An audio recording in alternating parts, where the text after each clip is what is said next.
Hey everyone, welcome to Iggy's Toy Parade and Soldier Review. This is your host, Iggy. Yay. Thank you for that. Well, guys, as you can tell from this old Kurz and Allison print in the background, we're going to be talking about the Little Bighorn and Custer's Last Stand. By the way, do you know what they call a lump of poo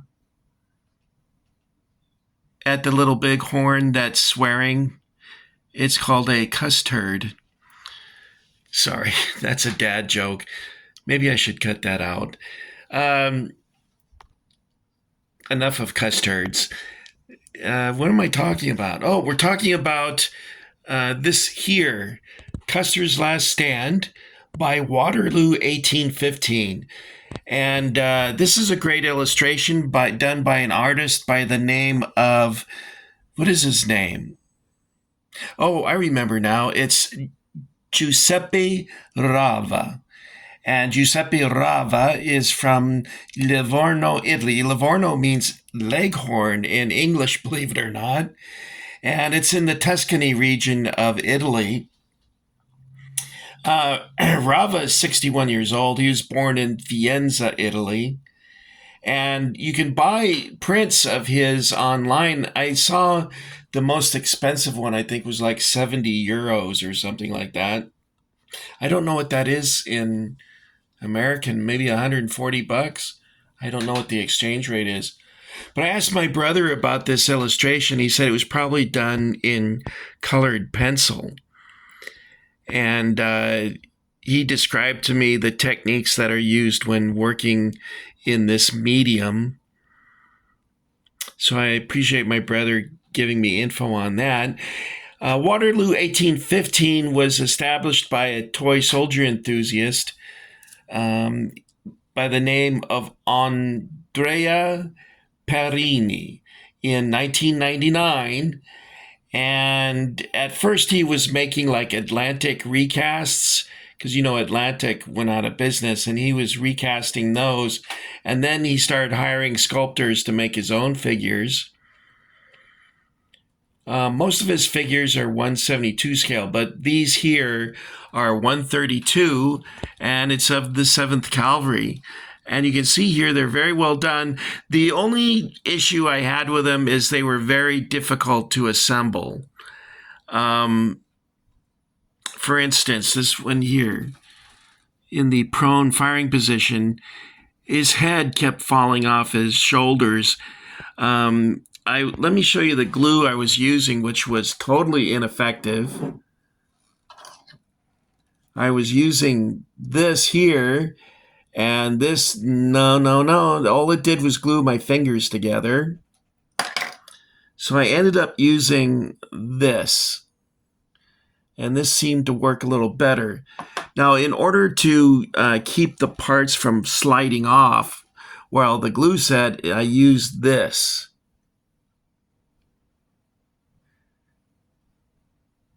It's called an accelerator. Now, you might be wondering, is this the color they came in? No. I'm going to show you what color they were originally. And you might think, well, why change the color? Well, that happened by accident. I did such a poor job of assembling these figures that there was glossy glue all over them. So what I did is I got a can, let's see, here it is. I got this here, and it says ultra matte, and I was going to spray it so that they wouldn't be glossy anymore. Well, this can here is like 10 years old. And so the spray came out, and it was like a white dust all over the figures. It looked terrible. So I had no choice but to paint them. Now, I could have matched the colors that they were originally, but I decided to go with this more, what everyone calls a Marks blue. Let me show you what paint I used. That's this here. And I should have gotten a matte finish, because even though this says satin, there's still parts of it that look a little glossy, and I didn't care for that. So a matte finish would have been a lot better. Now, like I mentioned, I had a great deal of difficulty assembling them. Let me get a close up. See the gap between his arm and his shoulder? Now you could fix that with some putty. See that? That's terrible. And the flash on these was very difficult to get off. You can see there's still flash on the top of this guy's hat. I used fingernail clippers to get the ones on the bottom here, but it just, I didn't care for how difficult it was to put the parts together. Now, 6 of the figures came without any parts that needed to be assembled, and then there were 6 that you had to put together, and they were these kneeling figures, mostly kneeling figures, and also the 2 standing riflemen. Where did I put the other one? Up here, and these 2 prone figures. So that's 2, 4, 6, 8 figures. 8 figures that you have to assemble. You get 14 in the set, so that means you get 6 that are all ready to go, and 8 you had to put the arms on them. There's 7 poses in total. You get a George Armstrong Custer figure, which you see over here.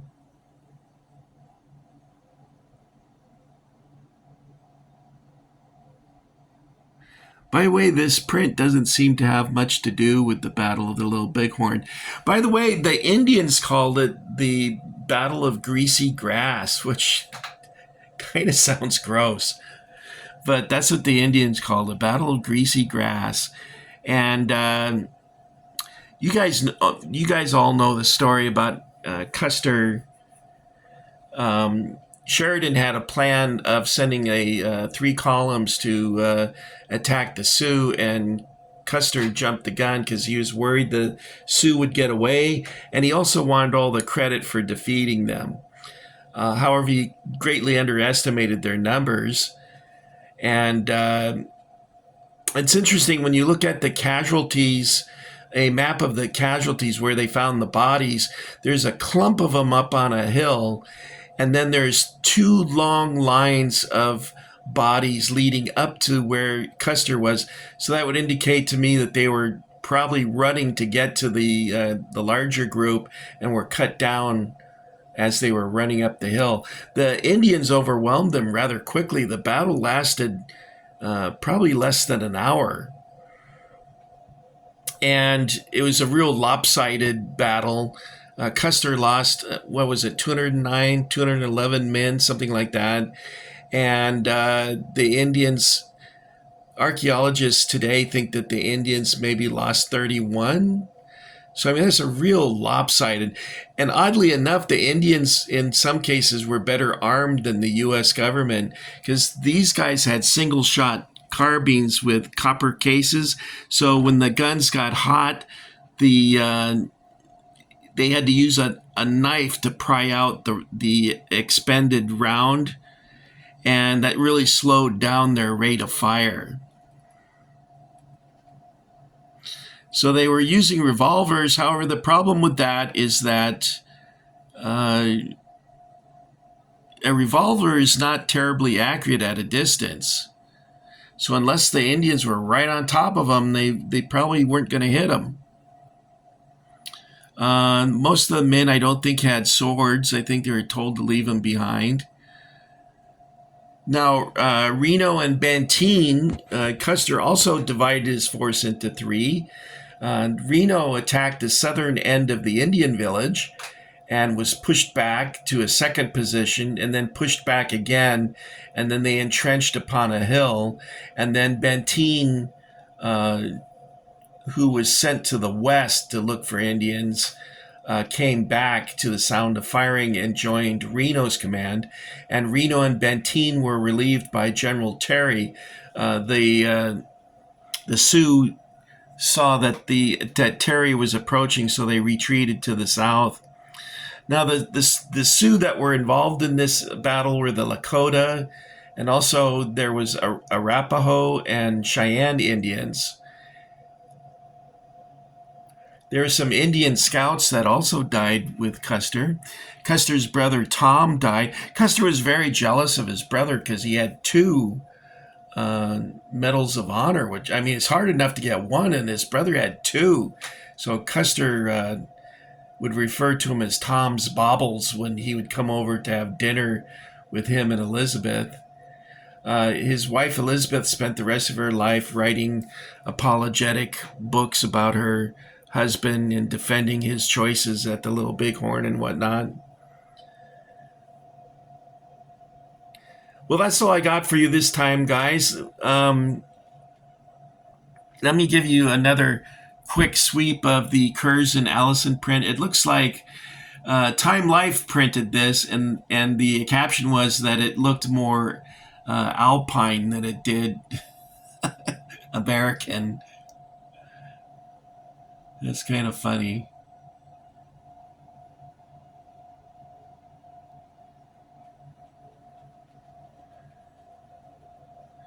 I think if you'd like to learn about this, I read Son of the Morning Star and Cavalier and Buckskin. There's other books you can read on the subject. I'm sure there's some newer literature out there. The ones I read, like Bury My Heart at Wounded Knee, that was kind of a, written with the sort of hippie perspective that white people are evil and Indians are good. Oh, they're so good. Tell that to my ancestors who lost everything. Anyway, I don't want to get canceled, so let's not get into that. Um, that's it. How should I end?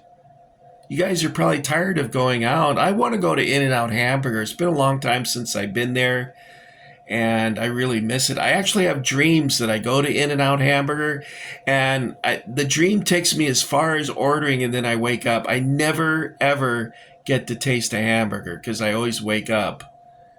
So it's more of a nightmare or a teasing nightmare than it is a dream.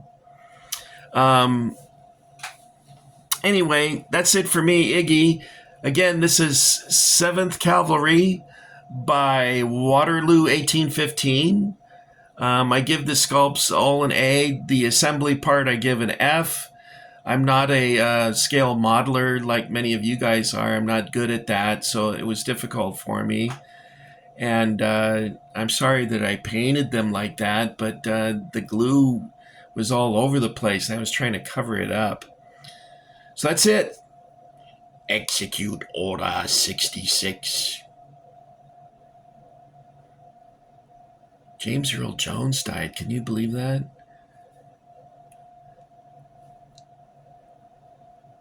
I think the Emperor's still alive.